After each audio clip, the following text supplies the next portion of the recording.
नमस्कार दोस्तों। नोएडा से सामने आए दीपिका नागर और द्विशा शर्मा केस ने पूरे देश को झकझोर कर रख दिया है। दो नाम, दो बेटियां, लेकिन सवाल एक, क्या आज भी दहेज बेटियों की जान से ज्यादा बड़ा हो गया है? हम हर तरफ महिला सशक्तिकरण की बातें करते हैं, बेटियों को पढ़ाने, आगे बढ़ाने और आत्मनिर्भर बनाने की बातें करते हैं, लेकिन दूसरी तरफ शादी के नाम पर आज भी कई बेटियां लालच, दबाव और प्रताड़ना का शिकार बन रही है। आखिर क्यों शादी जैसे पवित्र रिश्ते को सौदे में बदला जा रहा है? क्यों किसी पिता की हैसियत उसकी बेटी की इज्जत से जोड़ी जाती है? और क्यों हर बार एक लड़की को ही अपने सपनों, अपने सम्मान और कभी कभी अपनी जिंदगी की कीमत भी चुकानी पड़ती है? आज की इस रिपोर्ट में हम सिर्फ दो मामलों की बात नहीं करेंगे, हम बात करेंगे उस सोच की जिसने दहेज को परंपरा का नाम देकर समाज में जिंदा रखा हुआ है। दहेज एक ऐसा शब्द जिसने ना जाने कितनी बेटियों के सपनों को जला दिया। शादी जो एक नई शुरुआत होनी चाहिए थी, वहीं कई लड़कियों के लिए डर, दबाव और दर्द की वजह बन जाती है।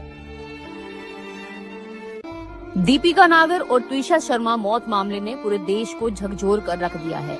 यह मामला एक बेटी की मौत का नहीं, सवाल उस दहेज की सोच का है जो आज भी कई घरों में बेटियों की जिंदगी पर भारी पड़ रहा है। का तो अंदाजा शायद कोई नहीं लगा पाएगा कि दुख कितना होता है बेटी को खोने। कोई 1 साल का बच्चा ही खो के देख लो, मैंने 25 साल की बेटी को खोया। 24 वर्षीय दीपिका नागर की शादी करीब 1.5 साल पहले हुई थी। परिवार वालों का आरोप है कि शादी के बाद से ही उसे दहेज के लिए प्रताड़ित किया जा रहा था। ससुराल वाले लगातार कैश, सोना और महंगी गाड़ी की मांग कर रहे थे।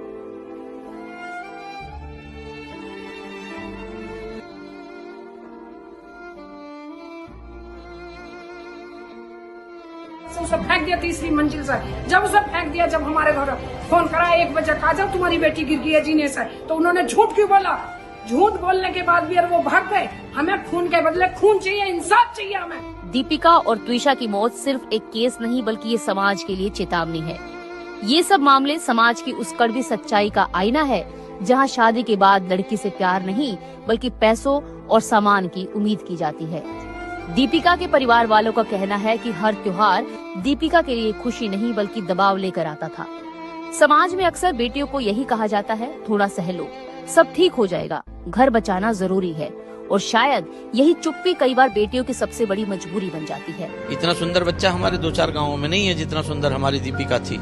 सवाल इंसाफ का नहीं, उस सोच का है जो बेटी को बोझ समझती है और शादी को कारोबार। जब तक दहेज लेने वालों को समाज में सम्मान मिलता रहेगा, तब तक बेटियों की सुरक्षा सिर्फ भाषणों तक ही सीमित रहेगी। आज भी समाज में लड़की की शिक्षा, उसका स्वभाव, उसके सपने नहीं बल्कि उसके साथ आने वाला पैसा देखा जाता है। शादी के बाद लड़कियों को दहेज के नाम पर मानसिक प्रताड़ना सहनी पड़ती है। उन्हें ताने दिए जाते हैं, बार बार ये एहसास दिलाया जाता है कि वो कम लेकर आई है, और धीरे धीरे ये ताने मानसिक और शारीरिक हिंसा में बदल दिए जाते हैं।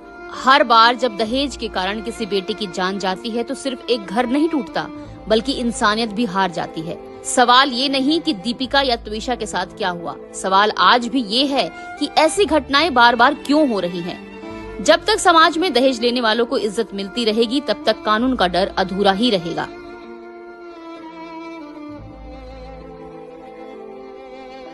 बिल्कुल, हमें पोस्टमार्टम, सेकंड पोस्टमार्टम कराना है। अगर यहाँ पे हमें उसकी अप्रूवल नहीं मिल रहा सेकंड पोस्टमार्टम। इन दोनों मामलों ने एक बार फिर से सोचने को मजबूर कर दिया है कि क्या आज भी एक लड़की की जिंदगी दहेज से छोटी है? हाँ, एनकाउंटर होना चाहिए और समाज से बिल्कुल दूर करना चाहिए। आज भी समाज में दहेज इसलिए जिंदा है क्योंकि कहीं ना कहीं उसे आज भी सम्मान की नजर से देखा जाता है। बारात में मिलने वाली महंगी गाड़ियों को देखकर जब लोग कहते हैं कि वाह कितना बड़ा रिश्ता हुआ है, लेकिन बहुत कम लोग सोचते हैं कि उस गाड़ी की कीमत किसी के पिता की सालों की मेहनत, उसकी बचत और कई बार उसके कर्ज से चुकाई गई है।